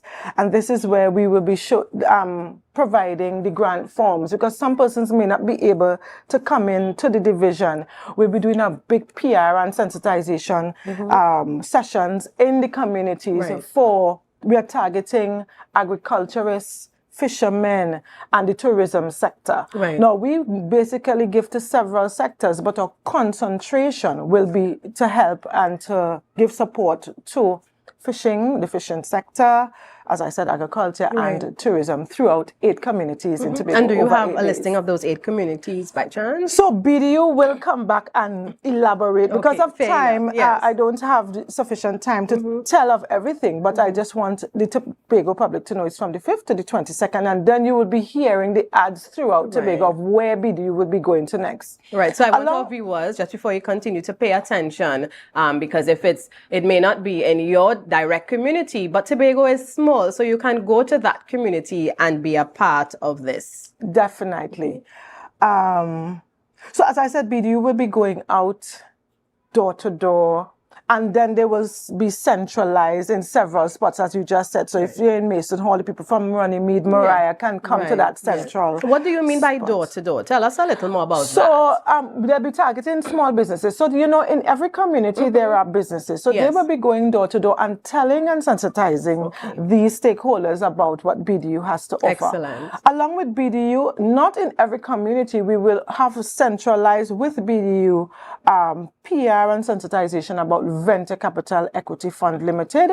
Now, venture capital, everybody may not be able to capitalize on venture capital because they don't normally just target the SMEs, which are the micro, small, and medium enterprises. They kind of target larger audiences. And the kind of funding that they provide is really equity funding, and not everyone will be able to access equity funding. So they will also be out along with BDU in some of the communities across Tobago. So it's very important, you know, we have all these resources sometimes that are there, but for me to access it, I have to go after it. And you find a lot of persons are not so inclined, and really divisions, you know, organizations, groups, you find yourself now having to push that information and really going out in the communities. I think it's a good start. Of course, it's not that these entities have not been working, but sometimes people miss information. So you know, those of you who are listening, you may know your neighbor has a small business and may have missed this program. Ensure that you tell them something great is coming and they can be a part of it. And of course, you want your business to grow. You want to know what you have access to, and just learn, or, you know, sharpen those skills that you have so you can continue to contribute to Tobago's economy and have a better life for yourself as well. I'm going back to the schools because I love children, young people, and I always, you know, think that if we focus more on changing them, we'll have really a better tomorrow. If we equip them with the skills, like I always tell them, you know, I might be hard to bend, but if you deal with my children, you stand a better chance of effecting change. And you said that it's not a one-time program, of course, because this is a special month, but the division is, of course, quite active year-long. How else do you think we can get our children and maybe the parents of these children to really engage them? Because some of us still parent in this way where, you know, children are very inquisitive. They might want to hold the money in the grocery and we tell them, leave that alone. You're too small for that, you know, and we don't really empower them. I have 2 little ones, primary schoolers, and I tell them they have more money sense than anything in the world. So I would usually, you know, you teach them, I would say, I'm giving you $10, and I may just choose a small item that they can go and pay for independently while I make my groceries. And I said, okay, if it's this amount and you have $10, are you going to get back change? Yes. How much? You know, and you kind of engage them. What kind of programs do you see maybe in the future or even currently that they may be existing, you know, to encourage parents? Yes. And also get our children really, you know, financially literate. So that's a very interesting question. When we had the discussions on Finance Month, heads who are integral in Finance Month had to bring proposals, and I wish I could have executed every single one of them. For schools, we intend to have quizzes. Right. There's a money app game, and even if we don't have use of the game, there are similar activities to assist them in the game of life, where we budget, save, spend, give, competitions and contests. I also like the idea of some kind of essay competition on budgeting. As I said, I wanted competitions in the schools, a quiz in the schools. So we have an excellent department called Financial Literacy, which has brought several proposals to me. And because Finance Month, just a month is only 20 working days, and we have other things to do. Of course. We are going to spread some of these activities across the entire year going forward. So from December is a kind of month where school will be closed, and school is closing pretty early. So from January, we will be executing more activities for school to encourage that financial literacy program. Excellent. And of course, you end the month with that conference. Tell us about the conference. Oh, yes. Who is your target audience? The conference is the most exciting thing for me. I think that conference is an excellent way to both have speakers come, excellent, dynamic, engaging speakers come, and impart knowledge in a way that we don't normally have on a day-to-day basis. Right. So we will be having a conference on November 19th, but just before the 19th, we'll be having that networking event on the 18th. And to kick off from the networking event, which would be a cocktail where I meet all the stakeholders in a networking event, then we have the conference, and the target audience is really anybody. But it is not free, unfortunately. The themes of the conference are automation and digitization. We have economic outlook, where we look at change in adapting to change in businesses, and cybersecurity, right? And we have, as I said, some dynamic, engaging expert speakers. We have Kino Cox of TSCT, who will be speaking on automation and digitization. And Kino has been bringing a lot of proposals to the THA to digitize its operations. But he will be speaking in the business sector in terms of automation and digitization. We have cybersecurity, all the potential risks of attacks in the cyberspace, and what are some of the mitigating strategies for those cybersecurity attacks and risks. And then we have, that is Ian John of Cyber Eye. And then we have an excellent woman who is a lecturer at UE. It's Marlene Arts. And she will be dealing with the economic outlook and adapting to change for SMEs and in the business sector. Yeah, I heard her present recently when the chamber in Trinidad presented their budget talks, and I know, she knows her stuff. So those of you who can access this conference, and yes, there's a fee, but for this type of information and networking, I mean, it's just the registration fee. I think it's just about $300, and that's nothing compared to the experience and exposure you are going to have. And it's unfortunate, though, that it's only one day. Actually, when I conceptualized this conference, I really wanted a 2-day conference to have like panel discussions and more topics. For instance, I wanted to do more procurement. We have the procurement legislation so that the business community can understand what this legislation really says and what it really means for the business community and the THA. I wanted to do procurement. I wanted to do public sector accounting. So many things, even IFMIS, talking about an IFMIS, which is an integrated financial information system. But really and truly, the time did not permit. So this is the first of its kind. It would be held at the Victor E. Bruce Financial Complex. It's just one day, and we'll have these dynamic speakers. You will be seeing adverts going out on how you can register for this event. And we really want to encourage persons to come out and support this event. Right. Excellent. So a lot of information. So those of you who are interested, in fact, I shouldn't say those of you who are interested, we all need to keep abreast of the information coming to us for November, Finance Month. Be engaged. So check the division's website. Of course, that's an excellent place to start. You will hear things over the airwaves, and let's really get involved. It's about us empowering ourselves, understanding what's happening in our economy, and being a part of this process. Thank you, Councillor, for bringing the information with us. We wish you and your team all the best, not just for this venture, but for those to come. Thank you very much. And of course, viewers, we go for a quick break, but we have more interesting guests when we come back, so stay tuned. It's a brand new morning, rise up to a brand new dawning as the passion. You asked and standard listened. The TGIS sale is back up to 75% off store-wide. Washers from $1,249. Stoves from $1,299. Fridges from $1,999. Patio set from $1,999. And up to 35% off Samsung and LG TVs. Plus a daily magic hour with even more savings. Follow standards on social media for the inside scoop October 25th to the 30th only.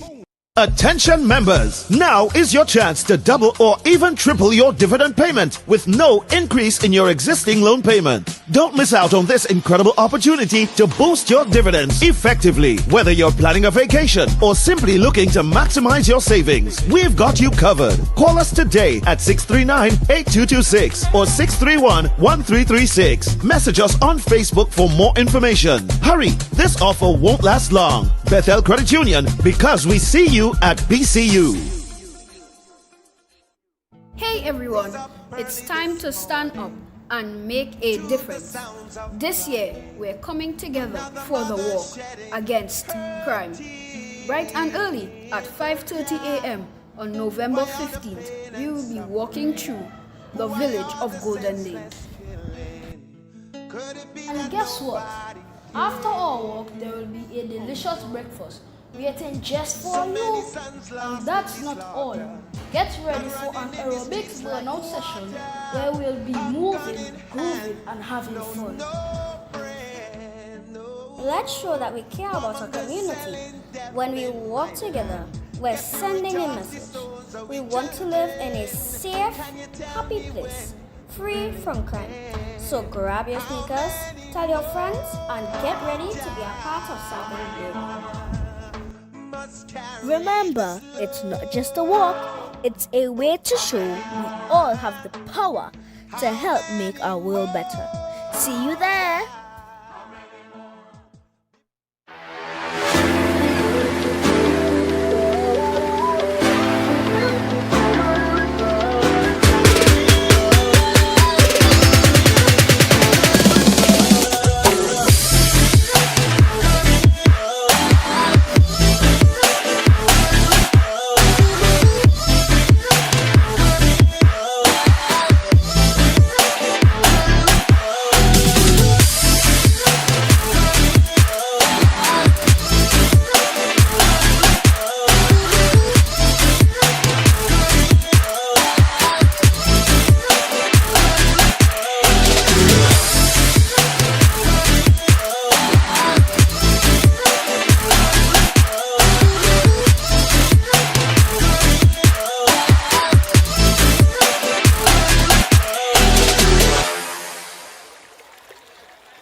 Welcome back, viewers. Thank you for staying with us. And if you are just joining me, I am Natalie Seeley Richardson, your host for GMT this morning.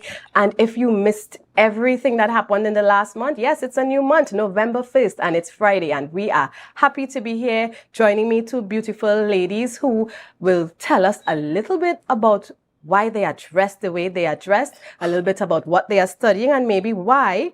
And we have Brianna Lewis and Delise Baines sitting with me this morning. Good morning, ladies. Good morning. All right, so let's start with Brianna. Brianna, tell me a little bit about why you are dressed this way.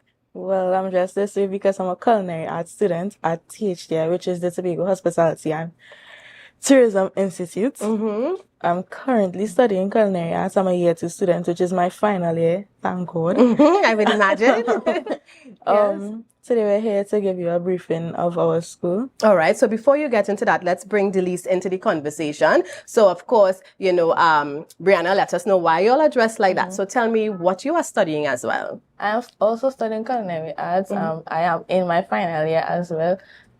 Yeah, that's basically it. It has been a journey so far, and I actually love doing what I do, and I'm sure Brianna does as well. And I think that is so important to love what you do because you become even better at it. And I know that we will hear great things about both of you as time passes. So let's talk about what's happening today. So we know THTI is famous for, you know, the student dinners, and you have so much going on. I see you have, I'm always checking your websites too, because in my mind, I like to cook. Now, I don't really like to cook, but in my mind, I like to cook. So I'm always looking at some cooking show, something. And I recently was on your school's website and I saw that you had, you know, all these programs and short courses. And I said, but, you know, this is amazing because I can't do the 2 years like you, but I could do a little short course and improve my skills and learn something. And what really got my attention is, I think, the gluten-free program, because one of my sons, he has all these allergies. It's so not fun sometimes having to figure out what he can eat.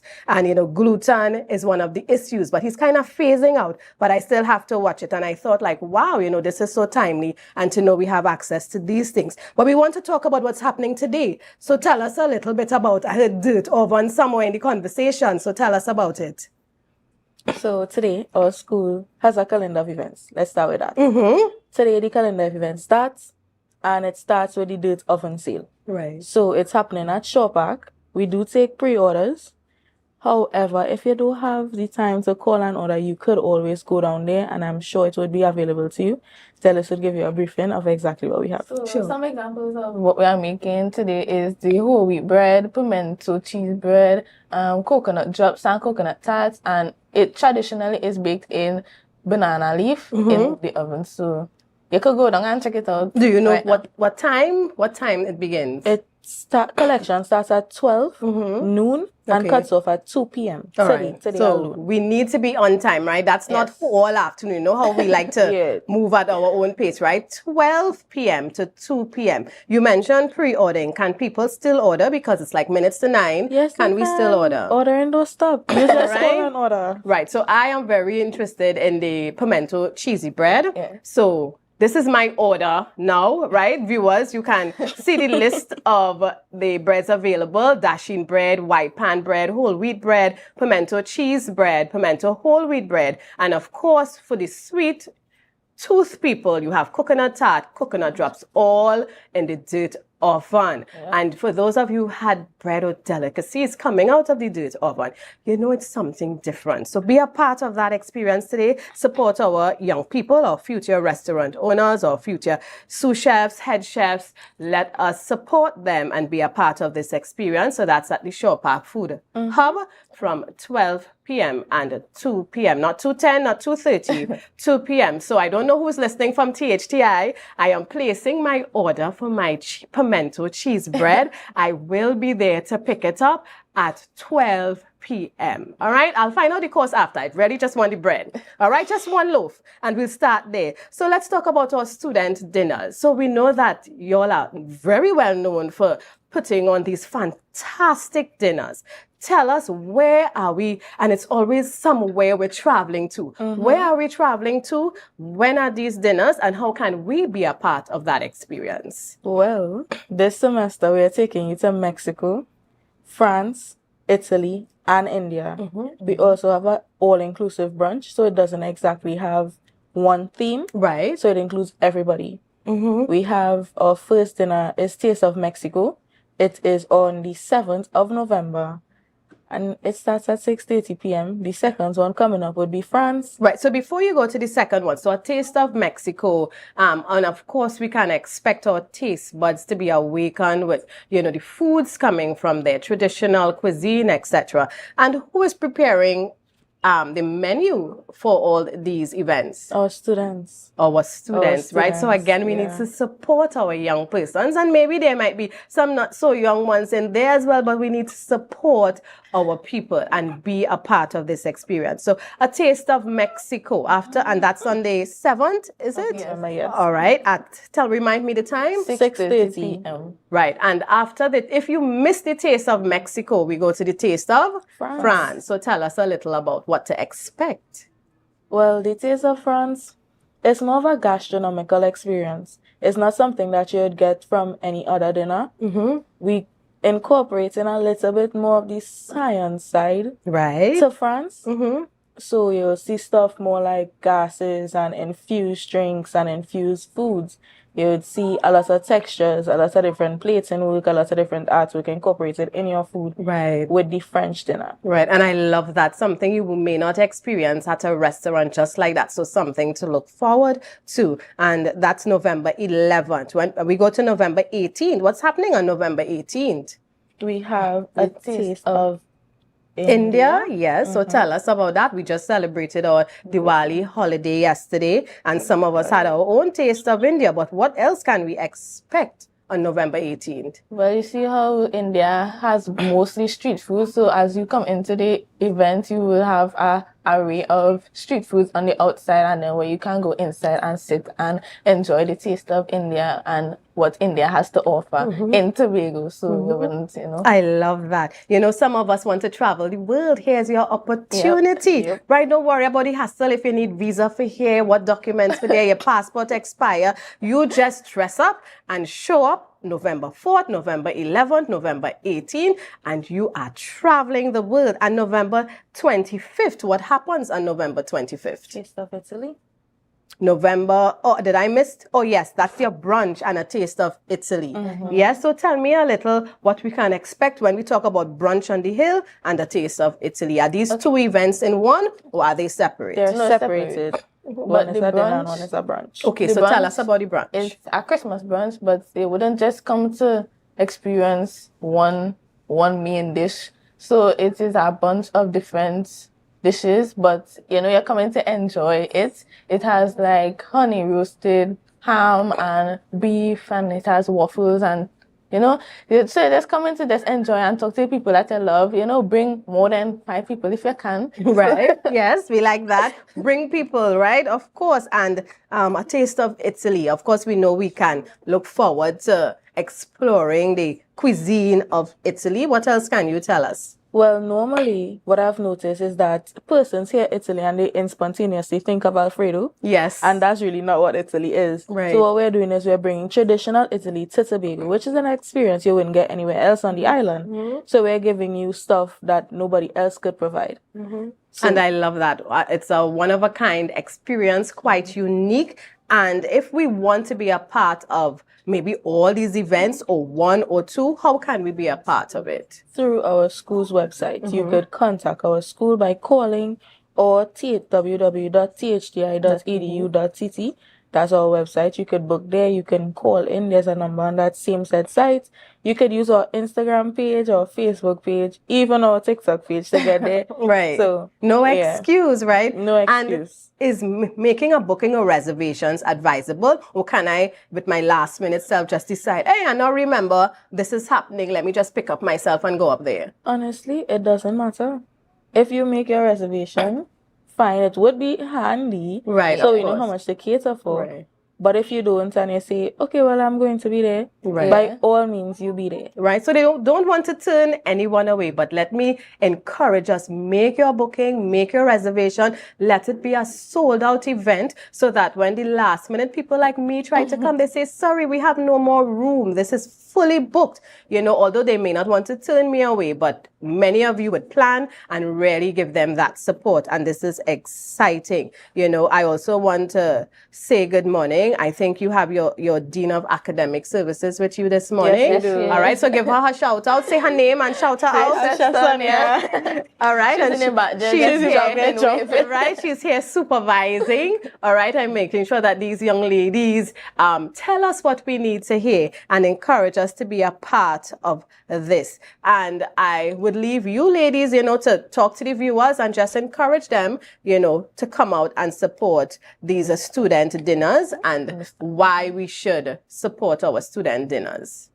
So you should support us because we are the young upcoming chefs of Tobago, Trinidad and Tobago. So you shouldn't just come to one dinner or the brunch alone. You should come to all. That's right. Try to come to all because, you know, it is different countries and you're not getting that anywhere else in Tobago. So I would encourage you to come to each and every one of our dinner and brunch. What I would piggyback off of exactly what Delis is saying is that you're not getting that experience anywhere else, and each dinner is not the same. So what you might get from France, you won't get from Mexico. Right. What you get from Mexico, you won't get from the brunch. Definitely. So what I'm saying in other words is, just come to all. Right, and we'll keep that right there. That's our closing line. Just come to all. You don't need to hear anything else. You heard where you can find all the information. TikTok, Instagram, Facebook, their website, right? Tobago Small. If you haven't figured it out, ask somebody to help you find the website and make that call and make your reservation. You don't want to miss this. And we are supporting, as these two young ladies well represented the other students and the class as well, and what's happening at THTI's campus. We really want to wish you all the best and good luck in these endeavors. We are in good hands, ladies and gentlemen. And at this time, we go for another break. And when we return, we wrap up with our last guest for this morning. So stay tuned.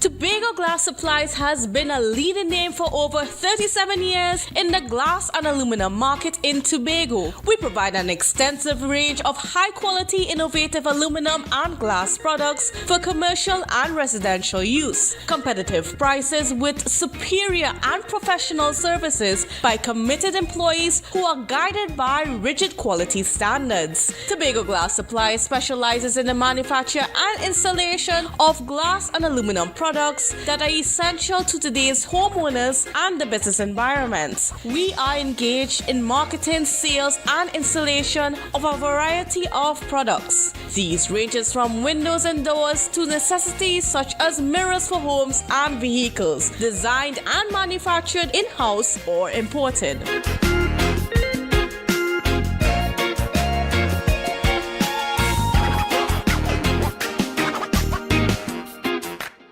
When the game is on, you don't want to miss the best moments.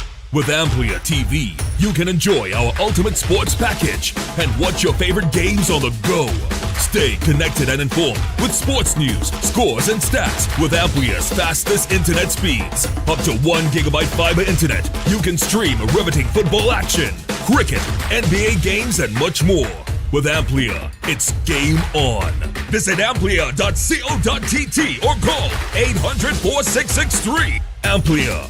Do more, live more.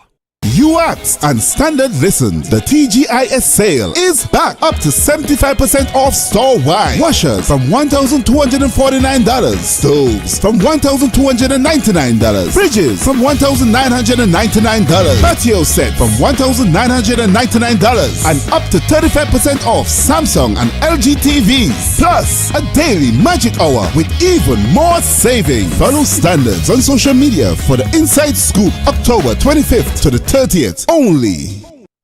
Tobago Carnival is just around the corner, and Bethel Credit Union has you covered. Whether you're prepping for costumes, parties, giveaways, or a staycation, it's all within your reach with our Carnival loan sale. For as little as $900 a month, yes, $900 a month, you can get the funds you need to make this Carnival season unforgettable. At Bethel Credit Union, we're here to make your celebration dreams a reality. Visit us today or call 639-8226 for more information. Normal lending criteria applies because we see you at BCU.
Welcome back, viewers. Thank you for staying with us. And we wrap up this morning's GMT with two gentlemen, Pastor Bevan Benjamin and Evangelist Roger Allen. And we are going to hear why these two men have joined us this morning. Good morning, gentlemen, and welcome. Good morning.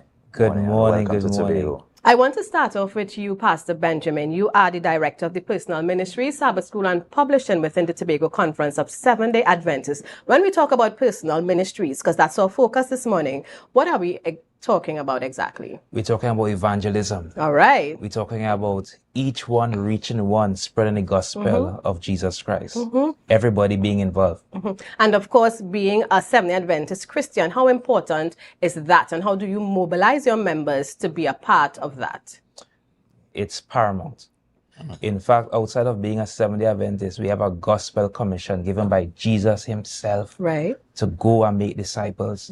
And if we aren't doing that, we're not making sense. Right. And, you know, even in this role, in this capacity, one of the things we are doing is empowering not only the ministers, but the lay people to be involved in evangelism, involved in sharing the good news.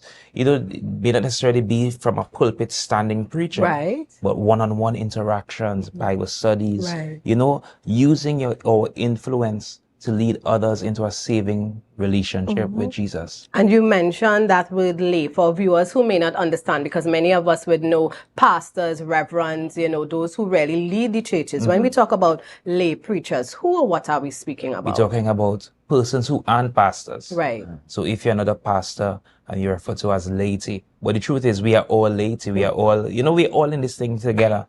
And within the context of the Seventh-day Adventist Church, though they are pastors and they are persons who aren't pastors, you know, we are all functioning together to build up the kingdom of God. Though we have different roles, different functions, we all do our part as it relates to spreading the gospel.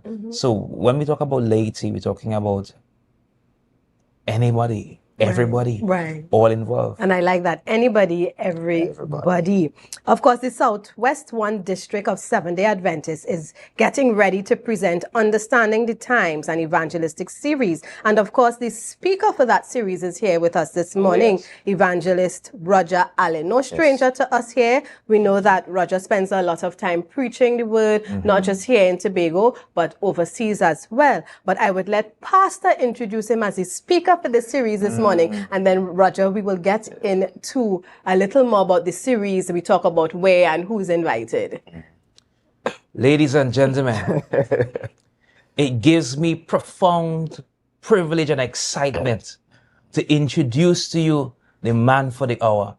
Now, in every time, in every season, I believe that God always gives a word. God is always speaking. And in this time, amidst all what we are going through, even as an island, as a country, as a world, it's important and it's imperative that we understand the times, because what we are going through fits within a wider context, a bigger picture.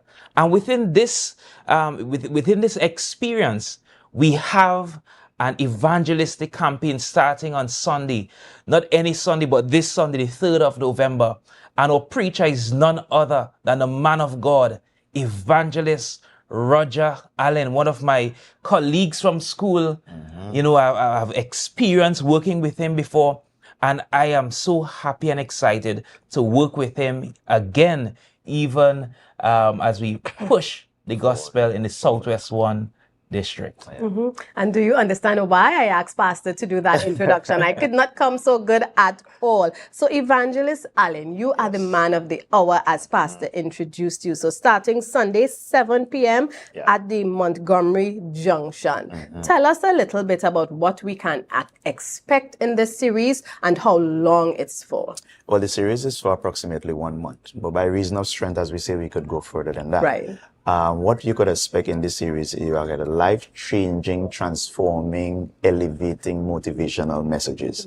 We have some special nuggets in between. On the 10th of this month, because we have today's the 1st, Right. we have a health fair. That's on the Sunday. We have a health fair starting from 3 to 6. On the following Sunday, we have a legal team. So all the questions that you may have, and it's free. I must say it's free. All the questions you may have, marriage, you want your land, you want deed and all this stuff. We have a legal clinic there so that persons could come and get information. We are also trying to help the society combat crime.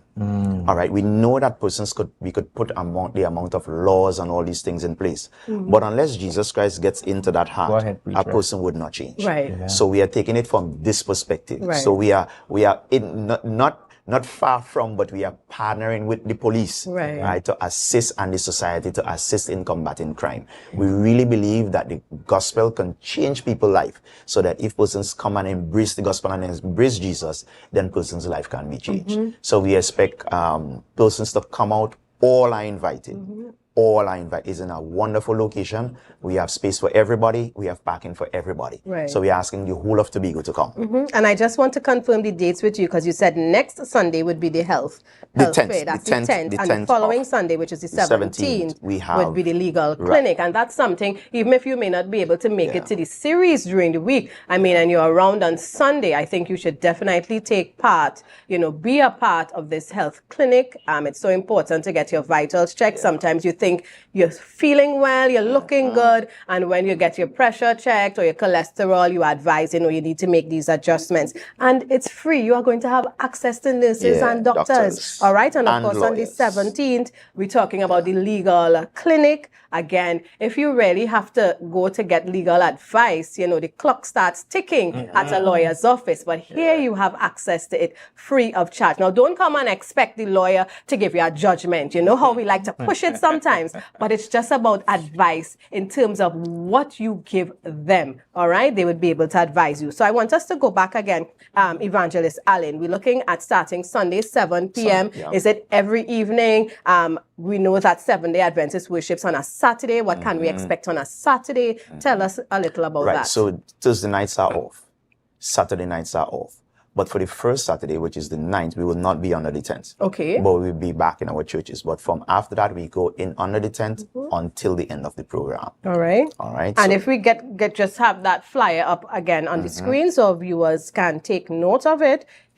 All right. 7 p.m. during the week. Thursdays and Saturday evenings are off. Saturday mornings, 9:15, but not starting next Saturday, but from the following Saturday, you have a full service, 9:15. So is it under a tent in a building? Montgomery Junction, for those who may not know where Montgomery is, tell us a little about how to find this evangelistic series. Just before, while you're going to Mount Irvin, book where we normally say Montgomery Junction, which is the junction to go to Bethel, right, where we have have the football field, where we have the basketball court, where they normally have the kite flying competition. Right. It's right there. You can't miss it. There are two massive white tents, so we'll be under the tents. Oh, yes. All right. And there, as I said, there's parking for everybody. Yes. So I expect to see you too, Natalie. All right. Yes, of course. I have to pass through, most definitely. And pass through early. We want persons to come early because normally, my experience with Crusade, persons come late and they will say, I wish if I had come a little earlier. Right. So we want you to come early. My grandmother taught me, early bird get the best world. Yes. Correct. So Yes. come early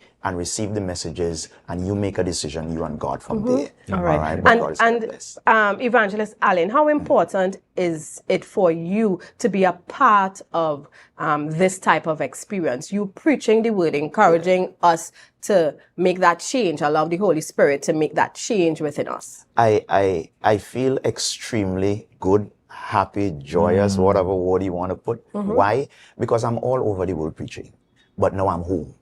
All right. And that gives me great joy to put back something in Tobago, to add value back to Tobago. So while I go all over the world and preach, I am home. So it really gives me joy. It helps me to develop. Right. Because as I preach, I am seeing a lot of areas in my life that I need to change, things need to develop. So the gospel and the Holy Ghost really bring those things to the forefront. And I take my time and ask God for His grace so that I could go forward and develop. As So even you are growing as you present. I normally, when I'm preaching, I normally say, I am a growing preacher. Amen. Right? I'm growing every day as I preach. And I see things differently because sometimes when you go different countries, the culture is so different that what we know here in Caribbean cannot work out there. Right. So it really changes my mindset, give you a wider scope. And then again, we have a challenge with artificial intelligence. Yeah. So now we have to do things differently so that persons would really accept the gospel and be saved. That's the bottom line, Right. for persons to be saved in God's eternal kingdom. Right. And of course, Pastor, as we wrap up this interview, I want to give you a few seconds to talk to our viewers, encourage them to be a part and to receive the blessing that is expected from attending, understanding the times. Ladies and gentlemen, you heard a lot about this program and what is in store. And I want to let you know that the God we serve, He knows exactly what you're going through even now. And even beyond this program, God wants to have fellowship with you. He wants to have a relationship with you. Whatever circumstance, whatever encounter, I want you to trust God with your life. Trust Him with your future. And even for this program, oh boy, it's going to be an amazing time as the Bethel, the Canby, King of Glory, and Boko Seventh-day Adventist congregations gather together, hosting this program, the membership, the leadership, and just having a wonderful time in the presence of God. So come out, be blessed, be encouraged, stay strong, and I want you to keep growing in your experience with King Jesus. And it's not just the preaching, but of course you can expect wonderful singing, prayer night, praise, an essential part of the experience, free counseling, baby dedication. And of course there are always incentives for those of us who may be there, maybe on time, maybe if you bring the most persons, you never know what free gift you might be able to walk away with. All right, and as the evangelist says, proper gifts. So if you want to get checkups and eye tests and utility. We have a utility week. Just let them come. Yeah, Don't come. just come. You just have to come under that tent, all right, and be a part of this changing moment. And, some of us are always seeking and looking for something. And those of us from the Christian community, we know that Jesus has all the answers. And we encourage you to just, we're always busy, but make some time. Come and fellowship and allow the Holy Spirit to work within you. All right. So thank you, gentlemen. Before you go, I just want to give the evangelist some more time. So we are asking you to come out and hear topics like caught in the middle of a war, looking for a soulmate, them ancestor secrets, trusting God's word in these evil days, love me how I want you to. All right. Listen to this one, them white shirts. Mercy. All right. Them white shirts.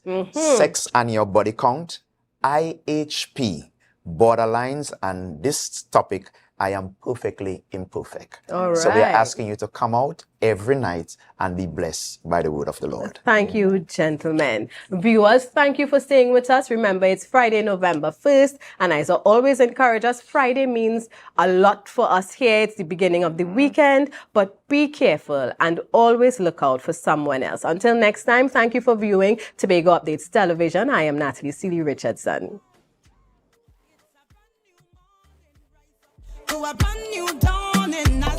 passion start to rise.